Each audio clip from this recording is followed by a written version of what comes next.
You were sitting on your couch. It's 9 p.m. on a Friday.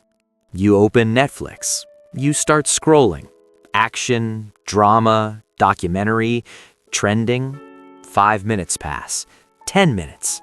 20 minutes. You find yourself watching trailers for movies you'll never watch, reading synopses for shows you don't actually care about. Suddenly, it's 9:45 p.m. You are tired, you are frustrated, and you end up closing the app and staring at a blank wall. You had thousands of options, and yet you chose nothing. Or think about the last time you tried to buy something simple, like a tube of toothpaste. You stood in the aisle, staring at 30 different boxes: whitening, cavity protection, enamel repair, charcoal, herbal. Instead of feeling empowered by the variety, you felt a strange, low-level buzz of stress. You wondered, what if I picked the wrong one? What if there's a better one 3 inches to the left? We were told that freedom is the ultimate goal. We were told that more choice equals more happiness. But in the modern world, something has gone wrong. The more doors that open, the more paralyzed we become. The more free we are to be whoever we want, the more we feel like we are failing. Tonight, we're going to explore why your freedom has become a cage.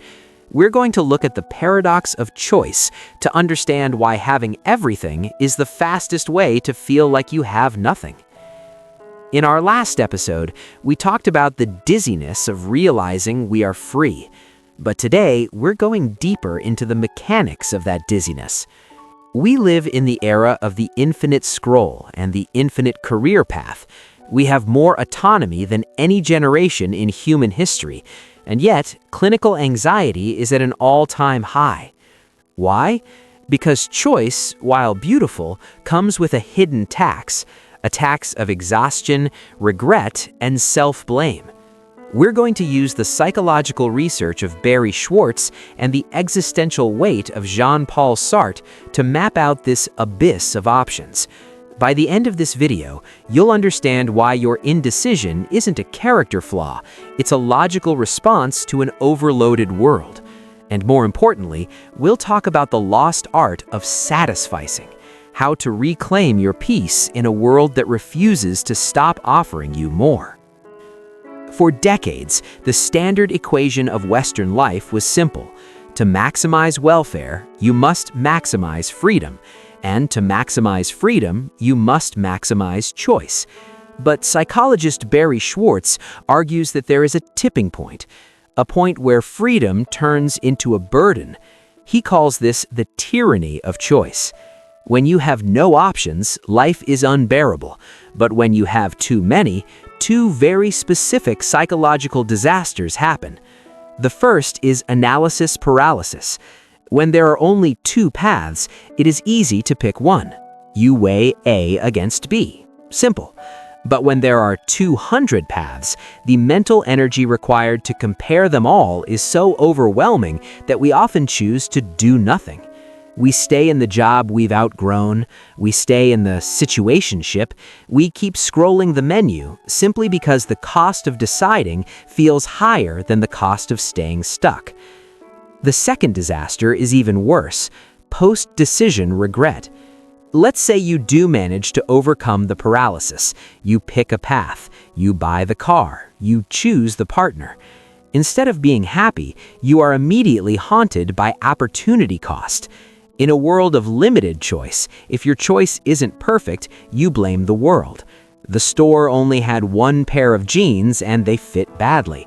But in a world of infinite choice, if your choice isn't perfect, you blame yourself. You think, with all these options, there must have been a perfect one out there, and I was just too stupid to find it. Every time you commit to one thing, you are mourning the death of 1,000 other potential futures. You don't enjoy what you have because you are too busy looking at the ghosts of what you missed. This brings us to the heavier, darker side of the equation. While psychology explains the mechanics of our anxiety, existentialism explains the weight of it. The French philosopher Jean-Paul Sartre famously said, Man is condemned to be free. Pause on that word, condemned. Usually we think of freedom as a gift. Sartre saw it as a sentence. He argued that because there is no pre-written script for your life, no divine plan, no destiny, you are entirely responsible for every single thing you become. Every choice you make is a definition of who you are.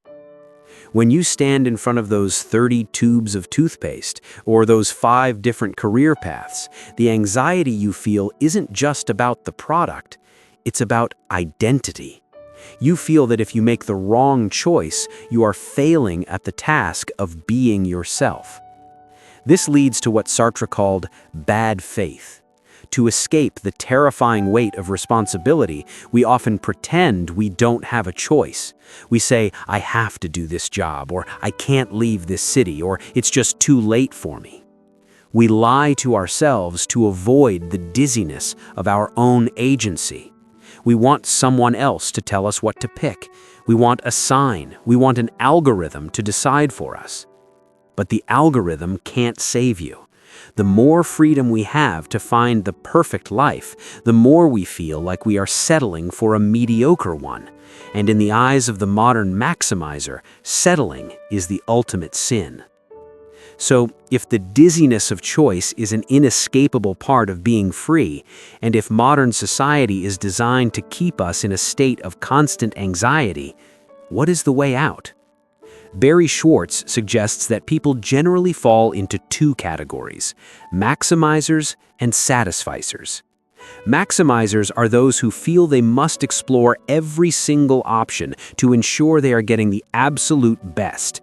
They read every review, they compare every price, they look at every what if. Maximizers often achieve better objective results. They might get the slightly better phone or the slightly higher paying job, but they are almost always more anxious and less happy. Why? Because every choice they make is haunted by the 99 choices they didn't make. Satisficers, on the other hand, look for what is good enough. They have a set of internal criteria. I need a car that is safe, reliable, and blue. The moment they find an option that meets those criteria, they stop looking. They don't care if there's a better car 3 miles away. They have met their needs and they move on. To the modern ear, good enough sounds like settling. It sounds like mediocrity. But in the abyss of infinite choice, satisficing is actually the ultimate rebellion. By choosing to be good enough, you are reclaiming your time and your mental health. You are refusing to pay the opportunity cost tax. You are telling the world that your peace of mind is worth more than the theoretical best version of a toaster, a vacation, or a life path. Here are 3 ways to start satisficing your way out of anxiety.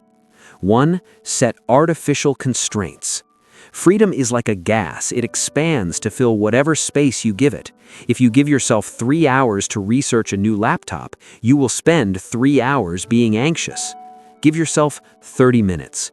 The choice you make in 30 minutes is usually 95% as good as the one you make in 3 hours, but with 100% less dread. Make your decisions non-reversible. We think that flexible choices like open-ended return policies or keeping our options open in relationships make us happier. They don't. When a choice is reversible, your brain never stops evaluating it. You keep wondering if you should change your mind. When you burn the ships and say, "This is my choice for better or worse," your brain shifts from evaluating to integrating. And practice gratitude for the chosen. Every time you feel the what if creeping in, consciously pivot. Remind yourself that the path you are on is the only one that is real. The other 99 paths are ghosts. They don't have problems, but they also don't have life. We were raised to believe that freedom is an unalloyed good, that more is always better. But as we've seen, freedom without a center is just chaos. Jean-Paul Sartre was right. We are condemned to be free. But he also believed that in that condemnation lies our only chance at greatness. We create ourselves through the choices we make. The anxiety you feel in the face of too many options isn't a sign that you are doing something wrong. It's a sign that you realize your life is important. It's a sign that you know your choices matter. But don't let the perfect life steal the real one you are living right now. Don't spend your entire existence standing in the aisle, staring at the boxes, while your life passes you by outside. Tonight, try this. Pick one thing you've been overanalyzing, a purchase, a project, a message you need to send. Apply the good enough rule, make a choice, and then walk away. The abyss of options will still be there tomorrow, but today, you deserve a little bit of ground to stand on. Inside this exploration, the tyranny of choice, why more options lead to less happiness. Analysis paralysis, the science of why we get stuck in the infinite scroll. Sartre's Condemnation, understanding the existential weight of your own agency. Maximizers versus satisficers, identifying the personality trait that is fueling your anxiety. And the art of constraints, how to limit your options to reclaim your freedom. I'm curious, what is one choice you've been paralyzed by lately, and what would good enough look like in that situation? Let me know in the comments.